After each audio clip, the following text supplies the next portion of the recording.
जी अस्सलाम वालेकुम दोस्तों, माशाल्लाह जी दोस्तां भरावां वास्ते चौलस्तानी दा खरास माशाल्लाह वैड़ सुमन नूं तैयार।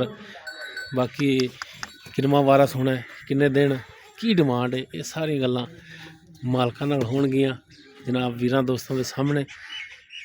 सिंह वीरां दे सामने 4-4 इंच सिंह भाई माड़ा जिन छड़ के टोर के दिखाए जी टोर दे भजे ना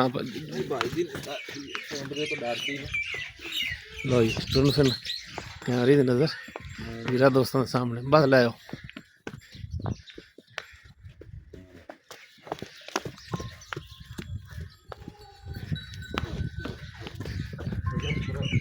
बांध लो जनाब बांध लो। माशाल्लाह थन बड़ा लाजवाब लग्या, लिबास बड़ा वैड़ को माशाल्लाह। एक किनमा वारा भाई सुनी ये तीसरा वारा हुण सुंदी पी। ये किन्ने दिन लै जाएगी? दिन 8 लै जाएगी जी, 8 तो 10 दिन और लै जाएगी। 8-10 दिन लै जाएगी। हाँ दुध अल्लाह देखो ना केड़ा 20 किलो है ना, अई पक्का लोहे रंगा देने वाली है। थना दी गारंटी अपनी वो गारंटी हर तरह दी।